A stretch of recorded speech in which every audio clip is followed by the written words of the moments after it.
नमस्ते गाइस। और आज की फाइट वीडियो में सबसे पहले बात करते हैं रॉबर्ट विटेकर ने क्या कहा हमजा चिमाएव के बारे में। तो 22 जून को इन दोनों फाइटर्स की फाइट होने वाली है, जहां पर एक इंटरव्यू में रॉबर्ट विटेकर से ये पूछा जाता है कि सबको पता है कि हमजा चिमाएव अपनी फाइट्स को काफी अग्रेसिव वे से स्टार्ट करता है, तो रॉबर्ट विटेकर का यहाँ पर क्या प्लान है कि वो हमजा चिमाएव को कैसे काउंटर करेगा। तो इसके बारे में रॉबर्ट विटेकर का ये कहना था कि वो जानता है कि हमजा चिमाएव काफी अग्रेसिव होता है फाइट की स्टार्टिंग में, और इस चीज को काउंटर करने के लिए उसे काफी पंचेस और काफी किक्स को थ्रो करना होगा, और उसके बाद भी अगर हमजा चिमाएव उसे टेक डाउन करने की ट्राई करता है तो फिर वो ट्राई करने वाला है स्क्रैम्बल करके वापस खड़े होने की। उन दोनों के बीच में जो फाइट है वो 5 राउंड्स की फाइट है, तो डेफिनेटली उसे लगता है कि इस बार हमजा चिमाएव एक स्ट्रैटेजी से अपने स्टेमिना को पेस करने वाला है, बट अगर उसने ऐसा नहीं किया तो ये उसके लिए बहुत अर्ली नाइट हो जाएगी। अब इसके बाद हमजा चिमाएव की स्ट्राइकिंग के बारे में रॉबर्ट विटेकर का ये कहना था कि डेफिनेटली हमजा चिमाएव के पास वो नॉकआउट पावर है, इसीलिए वो फाइट में काफी अवेयर होगा और वो जरा भी हमजा चिमाएव की स्ट्राइकिंग को अंडर एस्टिमेट नहीं कर रहा। पर ये बोलने के साथ साथ रॉबर्ट विटेकर का ये भी कहना था कि वो बिलीव करता है कि वो हमजा की स्ट्राइकिंग को हैंडल कर सकता है और वो खुद हमजा चिमाएव से ज्यादा फास्ट है।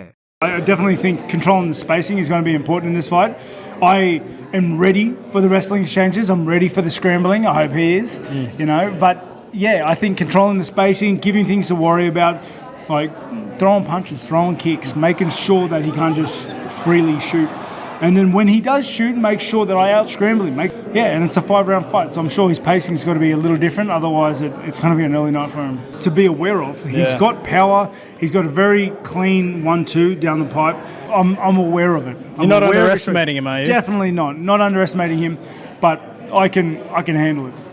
I do think I have the striking superiority. आज की नेक्स्ट फाइट अपडेट में बात करते हैं अरमान सरूकिया ने क्या कहा लाइटवेट चैंपियन इस्लाम महाचेव के बारे में। तो जैसे कि सबको पता है कि डस्टिन को जो अपॉर्चुनिटी मिली है इस्लाम महाचेव से फाइट करने के लिए, वो सबसे पहले अरमान सरूकियन को मिली थी, बट क्योंकि अरमान सरूकियन UFC 300 में फाइट कर चुका था, तो इसीलिए अरमान सरूकिया ने इस्लाम महाचेव के साथ एक शॉर्ट नोटिस फाइट करने से डिक्लाइन कर दिया था। तो इसी के बारे में अरमान सरूकियन का ये कहना था कि वो ऑलरेडी नंबर 1 कंटेंडर बन चुका है, तो फिर वो इस्लाम महाचेव के साथ एक शॉर्ट नोटिस फाइट क्यों करे। इस्लाम महाचेव एक काफी डेंजरस फाइटर है, वो अभी लाइटवेट डिवीजन का बेस्ट फाइटर है, तो वो ऐसे फाइटर के साथ क्यों इतनी जल्दी फाइट करे। वो डेफिनेटली प्रॉपर ट्रेनिंग कैंप करने वाला है, वो लास्ट टाइम की तरह फिर से अपनी गलती नहीं करेगा इस्लाम महाचेव के साथ एक शॉर्ट नोटिस फाइट लेकर, क्योंकि इस बार वो चाहता है कि वो पूरा 100% रेडी हो इस्लाम महाचेव के साथ फाइट करने के लिए। अब जिसको याद है, तो जब अरमान सरूकिया ने फाइट करने से डिक्लाइन कर दिया था, तो इस्लाम महाचेव ने भी इसका रिप्लाई दिया था, जहां पर इस्लाम महाचेव ने कहा था कि अरमान सरूकियन हमेशा उसका नाम लेता है कि वो उसके साथ फाइट करना चाहता है, बट जब रियलिटी में उसे फाइट ऑफर होती है तो उसने 3-4 बार फाइट को डिक्लाइन कर दिया है।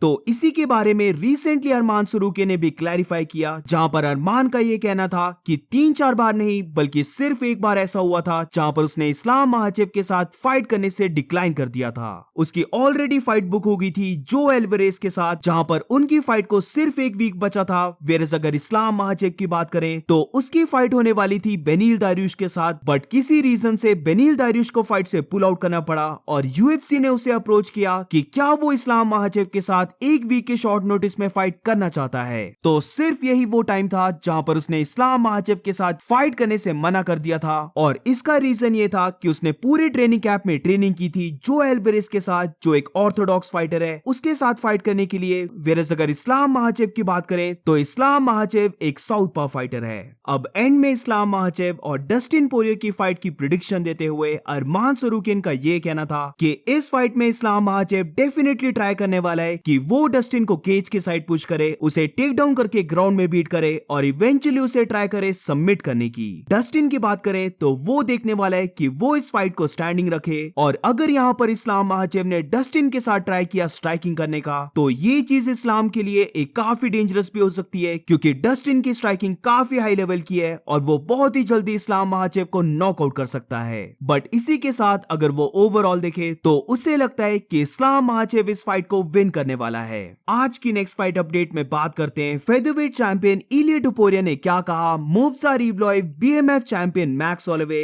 एंड ऑल्सो कॉनर मैग्रेगर के बारे में। अब मूव्सा इवलोव के बारे में मुझे ज्यादा कुछ तो नहीं मिला, बट जब इलिया टुपुरिया से ये पूछा गया कि पूरे यूएफसी में सबसे ज्यादा अनोइंग फाइटर कौन है, तो यहाँ पर इलिया टुपुरिया नेम लेता है मोवज़ार इवलोव का। अब इसके बाद इलिया टुपुरिया ने अपनी नेक्स्ट 2 फाइट्स का प्लान दिया है, जहां पर टुपुरिया का ये कहना था कि वो चाहता है कि वो मैक्स होलोवे के साथ अपनी नेक्स्ट फाइट करे, जहां पर वो मैक्स होलोवे को बीट कर देगा, और फिर उसके बाद वो चाहता है कि वो कॉनर मैग्रेगर के साथ फाइट करे। उसकी और कॉनर की जो फाइट होगी वो पूरी एमएमए हिस्ट्री में सबसे बड़ी फाइट होगी, तो वो डेफिनेटली इस फाइट को करना चाहता है। ऑल्सो यहाँ पर इस्लाम महाचेव की बात करते हुए इलिया टुपुरिया का ये कहना था कि as of now Islam Makhachev उसके टारगेट में नहीं है, बट अगर इस्लाम महाचेव अपनी बेल्ट को डिफेंड करके फाइट्स को विन करते रहता है और एक बड़ा स्टार बन जाता है, तो फिर वो डेफिनेटली कंसिडर कर सकता है इस्लाम महाचेव के साथ फाइट करने के लिए। अब उसकी और मैक्स होलोवे की फाइट कब हो सकती है, तो यहाँ पर इलिया टुपुरिया एक काफी बड़ी चीज को रिवील करता है कि यूएफसी देख रही है कि वो सितंबर के मंथ यानी कि यूएफसी 306 जो स्फेयर में होने वाला है, वहां पर उसकी फाइट करवाए मैक्स होलोवे के साथ। अब क्योंकि रिसेंटली तुमने नोटिस किया होगा कि मैक्स होलोवे अभी बहुत ही बड़ा स्टार बन चुका है, तो अगर इनकी 306 के कार्ड में फाइट होती है एंड गिवन दैट उस कार्ड में कॉनर मैग्रेगर फाइट नहीं करता है, तो डेफिनेटली ये फाइट एक मेन इवेंट फाइट होगी। बट ये सुनकर बैंटरवेट चैंपियन शॉन ओमेली जरा भी खुश नहीं है, जहां पर आज की नेक्स्ट फाइट अपडेट है कि शॉन ओमेली का क्या कहना है इलिया टुपुरिया के बारे में। अब जैसे कि सबको पता है कि मिराब ने हिंट दिया था कि सितंबर के कार्ड यानी कि 306 के कार्ड में उसकी फाइट होने वाली है शॉन ओमेली के साथ, और रिसेंटली इसके बारे में शॉन ओमेली का भी ये कहना है कि काफी पॉसिबिलिटी है कि उसकी फाइट सितंबर के कार्ड में हो जाए, बट वो इस बात से बहुत अपसेट होगा कि अगर वहां पर इलिया टुपुरिया और मैक्स होलोवे की फाइट होगी।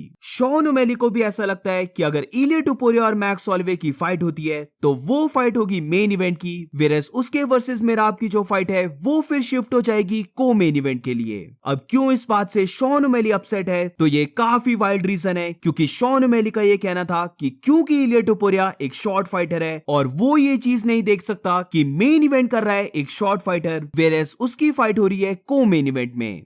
I know. I'm hoping they put me on. I'm hoping they do do a crazy card, kind of like they did in Miami, and put me on the main event. Let me get that pay-per-view, boy. Well, even if you're co-main, right? I'm trying to think who I would co-main with. Ilya,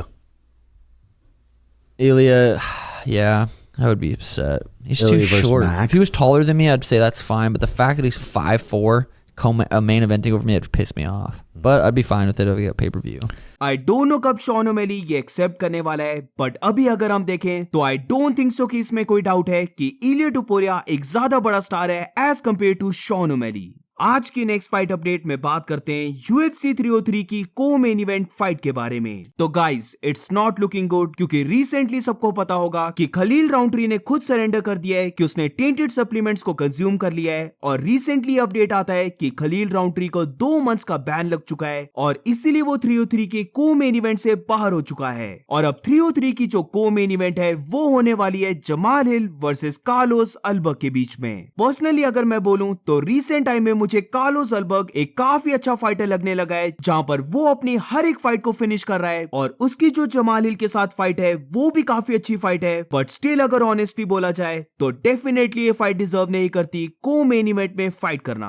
303 के card को अगर हम देखें तो ये card बहुत ही बुरा card है, और मैं डेफिनेटली इसके बारे में बहुत ही जल्दी वीडियो लेके आऊंगा। बट अभी के लिए moving on to the next fight, तो यहाँ पर बात करते हैं कि एल्जमेन स्टर्लिंग ने क्या कहा मोवज़ार इवलोव के बारे में। तो रिसेंटली एल्जमेन स्टर्लिंग एक वीडियो को पोस्ट करता है जहां पर बेसिकली वो हिंट देता है कि उसका नेक्स्ट ओपोनेंट मोवज़ार इवलोव रहने वाला है। बट इसी के साथ अगर हम वीडियो को देखें तो उसने मोवज़ार इवलोव को कहा है most boring fighter of UFC। अब आई डोंट थिंक सो कि एक बोरिंग फाइटर के पास राइट होना चाहिए कि वो दूसरे किसी फाइटर को बोरिंग बोले, जहां पर पर्सनली मुझे ऐसा लगता है कि दोनों ही फाइटर्स की फाइट इतनी ज्यादा एंटरटेनिंग फाइट नहीं होती है। बट अगर एल्जमेन स्टर्लिंग की बात करें तो उससे बुरा तो किसी के साथ भी नहीं हो सकता, जहां पर 300 की फाइट उसकी इतनी ज्यादा बोरिंग थी कि उसे पोस्ट फाइट इंटरव्यू भी करने को नहीं दिया गया।